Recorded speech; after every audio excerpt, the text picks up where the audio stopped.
नमस्कार दोस्तों, आपका हमारे YouTube चैनल धार्मिक कथाएं और कहानियां में स्वागत है।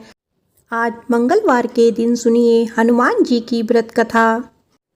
व्यास जी ने कहा, एक बार नैमिषारण्य तीर्थ में 80,000 मुनि एकत्र होकर पुराणों के ज्ञाता श्री सूत जी से पूछने लगे, हे महामुनि, आपने हमें अनेक पुराणों की कथाएं सुनाई हैं।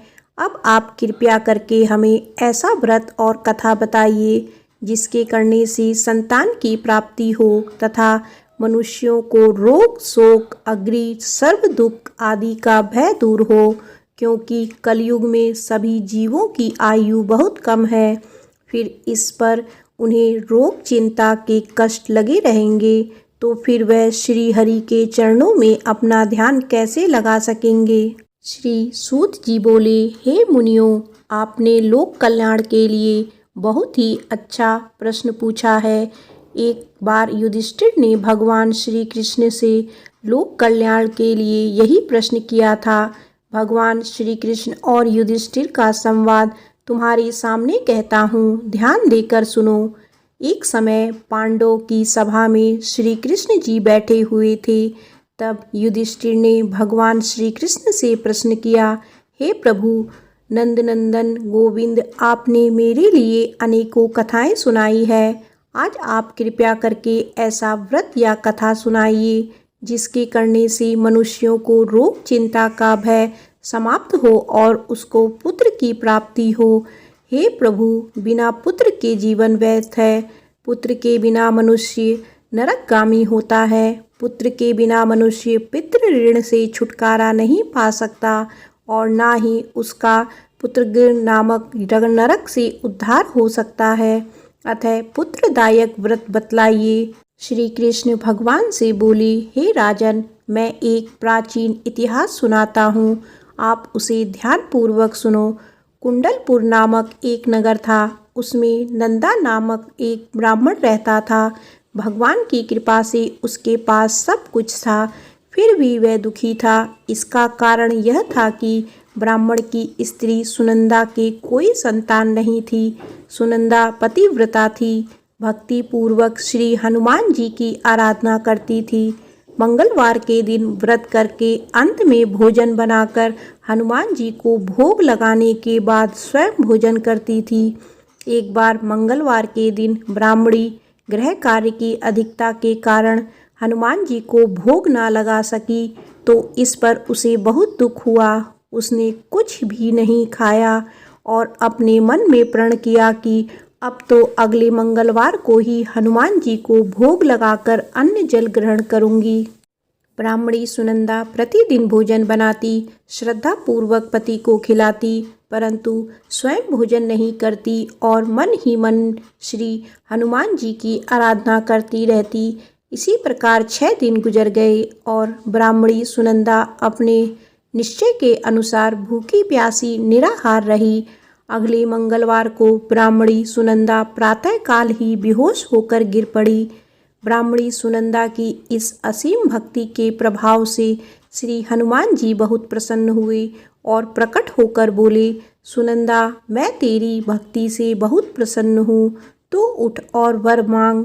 सुनंदा अपने आराध्य देव श्री हनुमान जी को देखकर आनंद की अधिकता से विह्वल हो श्री हनुमान जी के चरणों में गिरकर बोली, हे प्रभु, मेरी कोई संतान नहीं है, कृपया करके मुझे संतान प्राप्ति का आशीर्वाद दे, आपकी अति कृपा होगी।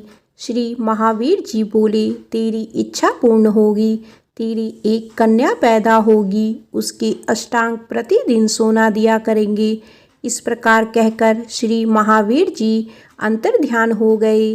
ब्राह्मणी सुनंदा बहुत हर्षित हुई और सभी समाचार अपने पति से कहा। ब्राह्मण देव कन्या का वरदान सुनकर कुछ दुखी हुए, परंतु सोना मिलने की बात सुनी तो बहुत प्रसन्न हुए। विचार किया कि ऐसी कन्या के साथ मेरी निर्धनता भी समाप्त हो जाएगी। श्री हनुमान जी की कृपा से वह ब्राह्मणी गर्भवती हुई और 10वें महीने में उसे बहुत ही सुंदर पुत्री प्राप्त हुई। यह बच्ची अपने पिता के घर में ठीक उसी तरह बढ़ने लगी जिस प्रकार शुक्ल पक्ष का चंद्रमा बढ़ता है। 10वें दिन ब्राह्मण ने उस बालिका का नामकरण संस्कार कराया। उसके कुल पुरोहित ने उस बालिका का नाम रत्नावली रखा, क्योंकि यह कन्या सोना प्रदान किया करती थी। इस कन्या ने पूर्व जन्म में बड़े विधि विधान से मंगलदेव का व्रत किया था। रत्नावली का अष्टांग बहुत सा सोना देता था। उस सोने से नंदा ब्राह्मण बहुत ही धनवान हो गया। अब ब्राह्मणी भी बहुत अभिमान करने लगी। समय बीतता रहा। अब रत्नावली 10 वर्ष की हो चुकी थी। एक दिन जब नंदा ब्राह्मण प्रसन्नचित्त था, तब सुनंदा ने अपने पति से कहा, मेरी पुत्री रत्नावली विवाह के योग्य हो गई है, अतः आप कोई सुंदर तथा योग्य वर देखकर इसका विवाह कर दें।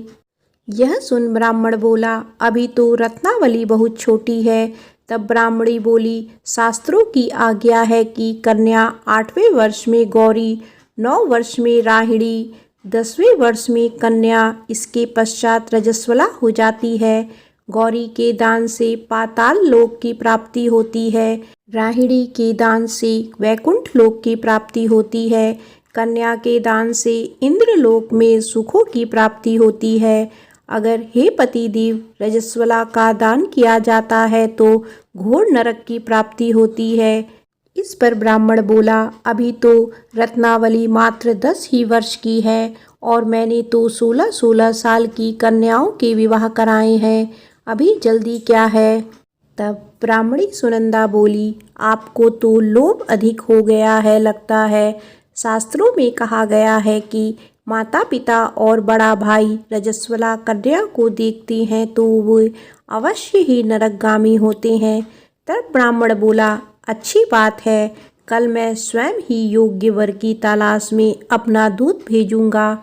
दूसरे दिन ब्राह्मण ने अपने दूत को बुलाया और आज्ञा दी कि जैसी सुंदर मेरी कन्या है, वैसा ही सुंदर वर उसके लिए तलाश करो। दूत अपने स्वामी की आज्ञा पाकर निकल पड़ा। पंपई नगर में उसने एक सुंदर लड़के को देखा। यह बालक एक ब्राह्मण परिवार का बहुत गुणवान पुत्र था। इसका नाम सोमेश्वर था। दूत ने इस सुंदर व गुणवान ब्राह्मण पुत्र के बारे में अपने स्वामी को पूर्ण विवरण दिया। ब्राह्मण नंदा को भी सोमेश्वर अच्छा लगा और फिर शुभ मुहूर्त में विधि पूर्वक कन्यादान करके ब्राह्मण ब्राह्मणी संतुष्ट हुए। परंतु ब्राह्मण के मन में तो लोभ समाया हुआ था। उसने कन्यादान तो कर दिया था, पर वह बहुत खिन्न भी था। उसने विचार किया कि रत्नावली तो अब चली जाएगी और मुझे इससे जो सोना मिलता था वह अब नहीं मिलेगा। मेरे पास जो धन था कुछ तो इसके विवाह में खर्च हो गया और शेष बच गया है, वह भी कुछ दिनों पश्चात समाप्त हो जाएगा। मैंने तो इसका विवाह करके बहुत बड़ी भूल कर दी है। अब कोई ऐसा उपाय हो कि रत्नावली मेरे घर में ही बनी रहे, अपने ससुराल ना जाए। लोभ रूपी राक्षस ब्राह्मण के मस्तिष्क पर छाया जा रहा था। रात भर अपनी शैया पर बेचैनी से करवटें बदलते बदलते उसने एक बहुत ही क्रूर निर्णय लिया। उसने विचार किया कि जब रत्नावली को लेकर उसका पति सोमेश्वर अपने घर के लिए जाएगा तो वह मार्ग में छिपकर सोमेश्वर का वध कर देगा और अपनी लड़की को अपने घर ले आएगा, जिससे नियमित रूप से उसे सोना भी मिलता रहेगा और समाज का कोई मनुष्य उसे दोष भी नहीं देगा। प्रातःकाल हुआ तो नंदा और सुनंदा ने अपनी जमाई तथा लड़की को बहुत सा धन देकर विदा किया। सोमेश्वर अपनी पत्नी रत्नावली को लेकर ससुराल से अपने घर की तरफ चल दिया। ब्राह्मण नंदा वहाँ लोभ के वशीभूत हो अपनी मति खो चुका था। पाप पुण्य को उसे विचार ना रहा था।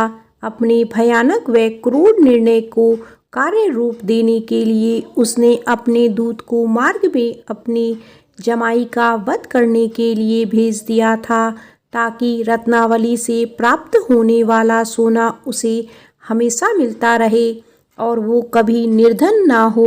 ब्राह्मण के दूत ने अपने स्वामी की आज्ञा का पालन करते हुए उसके जमाई सोमेश्वर का मार्ग में ही वध कर दिया। समाचार प्राप्त कर ब्राह्मण नंदा मार्ग में पहुंचा और रुदन करती अपनी पुत्री रत्नावली से बोला, हे पुत्री, मार्ग में लुटेरों ने तेरे पति का वध कर दिया है। भगवान की इच्छा के आगे किसी का कोई वश नहीं चलता। अब तू घर चल, वहाँ पर ही रहकर शेष जीवन व्यतीत करना। जो भाग्य में लिखा है वही होगा। अपने पति की अकाल मृत्यु से रत्नावली बहुत दुखी हुई। करुणा क्रंदन व रुदन करते हुए अपने पिता से बोली, हे पिताजी, इस संसार में जिस स्त्री का पति नहीं है उसका जीना व्यर्थ है। मैं अपने पति के साथ ही अपने शरीर को जला दूंगी और सती होकर अपने इस जन्म को, माता पिता के नाम को तथा सास ससुर के यश को सार्थक करूंगी। ब्राह्मण नंदा अपनी पुत्री रत्नावली के वचनों को सुनकर बहुत दुखी हुआ। विचार करने लगा, मैंने व्यर्थ ही जमाई वध का पाप अपने सिर ले लिया। रत्नावली तो उसके पीछे अपने प्राण तक देने को तैयार है। मेरा तो दोनों तरफ से मरण हो गया। धन तो अब नहीं मिलेगा। जमाई वध के पाप के फलस्वरूप यम यातना भी भुगतनी पड़ेगी। यह सोचकर वह बहुत दुखी हुआ। सोमेश्वर की चिता बनाई गई। रत्नावली सती होने की इच्छा से अपने पति का सिर अपनी गोदी में रखकर चिता में बैठ गई। जैसे ही सोमेश्वर की चिता को अग्नि जलाई गई, वैसे ही प्रसन्न हो मंगलदेव वहां प्रकट हुए और बोले, हे रत्नावली, मैं तेरे पति भक्ति से बहुत प्रसन्न हूँ, तू वर मांग। रत्नावली ने अपने पति का जीवन दान मांगा।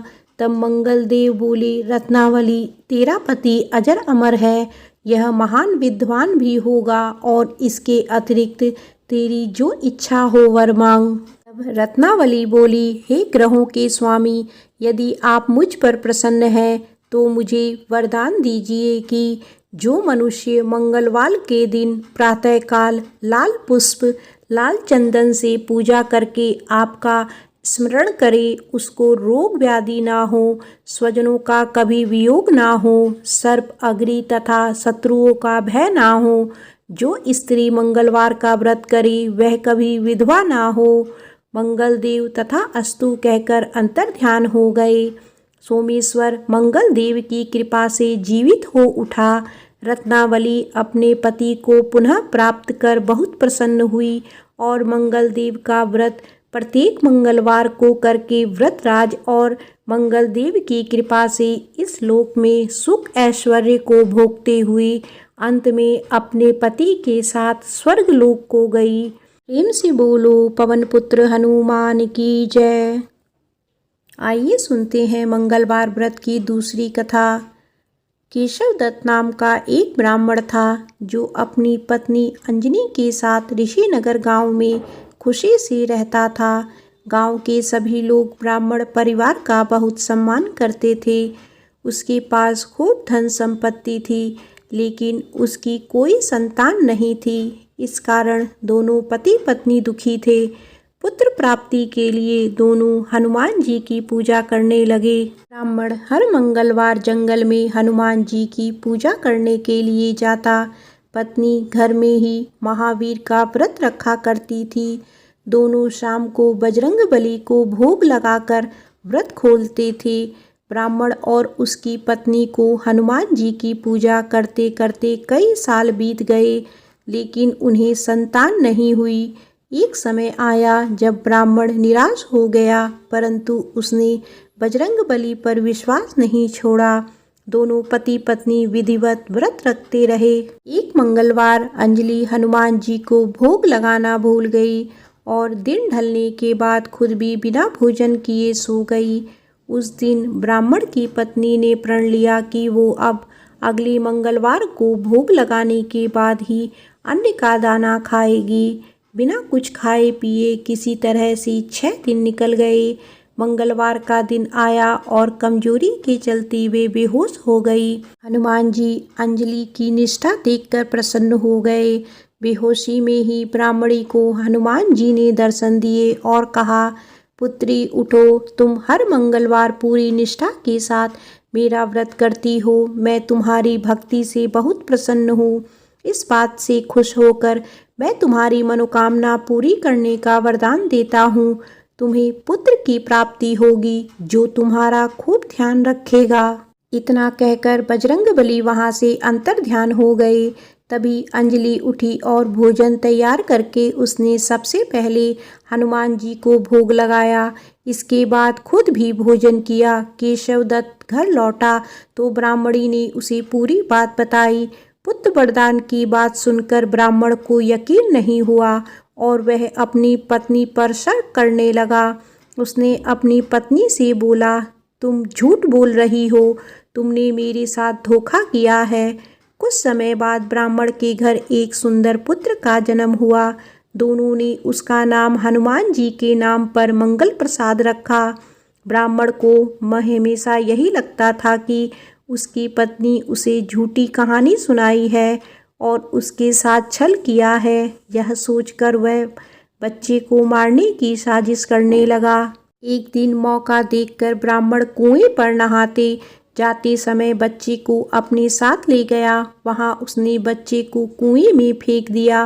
ब्राह्मण के घर लौटने पर पत्नी ने उससे पूछा, मंगल कहाँ रह गया? वो भी तो आपके साथ गया था। पत्नी के सवाल सुनकर ब्राह्मण पहले थोड़ा घबराया और फिर बोला कि मंगल उसके साथ नहीं था। तभी पीछे से मंगल मुस्कुराते हुए सामने आया। यह देखकर ब्राह्मण दंग रह गया। केशव दत्त को रात को यह सोचकर नींद नहीं आई कि मंगलदास कैसे घर वापस आया। उसी रात बजरंगबली ने ब्राह्मण को सपने में दर्शन दिए। हनुमान जी ने कहा, मेरा प्रिय पुत्र, यह तुम दोनों का ही बेटा है। मैंने तुम्हारी और तुम्हारी पत्नी की भक्ति से खुश होकर तुम्हारी मनोकामना को पूरा किया था। अपने पुत्र मंगलदास को अपना लो और अपनी पवित्र स्त्री पर शक करना छोड़ दो। सुबह उठकर ब्राह्मण ने सबसे पहले अपने बेटे को गले लगाया, फिर अपनी पत्नी से माफ़ी मांगी। उसके बाद ब्राह्मण ने अपनी पत्नी को बताया कि वह किस तरह उस पर शक किया करता था और मंगलदास को अपना पुत्र नहीं मानता था। ब्राह्मण की पत्नी ने उसे माफ़ कर दिया और तीनों खुशी खुशी एक साथ रहने लगे। प्रेम से बोलो बजरंगबली की जय।